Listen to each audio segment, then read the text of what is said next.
आपका व्यू इस वक्त चंबल पे? जी, मेरे रडार में आया था सुबह बट क्विक सिंगल्स के वक़्त, तो मुझे लग रहा है बहुत अच्छा पैटर्न है और करीबन 385-390 इस ज़ोन के बीच ट्रेड कर रहा है। आप स्टॉप लॉस कंफर्टेबली अगर पोजिशनल ट्रेडर हो तो 375 बट शॉर्ट टर्म के हिसाब से 380 स्टॉप लॉस इनफ होगा 380 यहाँ से जो टारगेट 1 आपका होगा वो 401 राउंड नंबर के हिसाब से बट ओवरऑल मुझे लग रहा है ये 405 410 तक के ज़ोन भी जा सकता है। चलिए अब यतिन के पास चलते हैं और आज के स्टॉक्स ऑफ द डे जान लेते हैं। Yatin, good morning.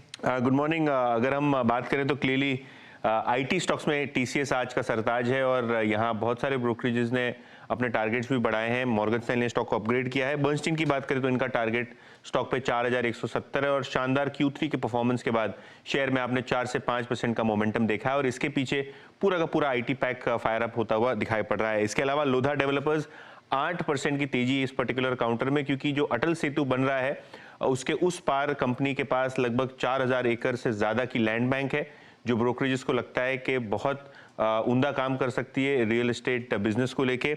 इनफैक्ट जो ट्रांस हार्बर सीलिंग है उससे कंपनी को लॉन्ग टर्म बेनिफिट हो सकता है, ऐसा मानना है जेफरीज का। इन्होंने बाय कॉल दी है, स्टॉक का टारगेट रखा है 1290 रुपए, तो काफी अच्छा मोमेंटम इस स्टॉक में आपको दिखाई पड़ रहा है। और आखिर में नायका, सीएनबीसी आवाज की खबर पर मुहर लगती हुई, यहाँ लगभग 3.25 करोड़ शेयर्स का ब्लॉक डील आपने होता हुआ देखा, लगभग 500 करोड़ की वैल्यू का, और 1% इक्विटी यहाँ चेंज होती हुई दिखाई पड़ी। डील के बाद शेयर में थोड़ा बहुत प्रेशर आपको आता हुआ दिखाई पड़ रहा है। ओके, बिल्कुल। ये इस समय के कुछ आज के stocks of the day. Infosys में देखिए वो जो हल्की सी इंट्राडे डिप आई उसमें बाइंग आ गई वापस। और वीरू, मैं एक चीज़ कहूँगा, मुझे हैरानी नहीं होगी अगर आज अब इंट्राडे में इन्फोसिस एक टेम्प्रेरी फ्रीज की तरफ भी बढ़ जाए, तो 10% की तरफ भी बढ़ जाए। देखिए एडीआर का जो मूव होता है ना, वो इतना कन्विंसिंग होता नहीं है क्योंकि वहाँ वॉल्यूम्स कम होते हैं। असली मूव इंडियन मार्केट में आता है और ये यहाँ पर अभी भी डिसबिलीफ है, यहाँ पर कि इसके लिए ये रैली आ रही है। और ये एक चीज़ जो होती है हमेशा इन्फोसिस में, रिजल्ट वाले दिन का जो मूव होता है ना, वो नॉर्मली कंटिन्यू करता है अगले 2-3 महीने तक। तो ये जो स्टॉक है अब आपको मेरे ख्याल से शानदार मूव दिखाएगा।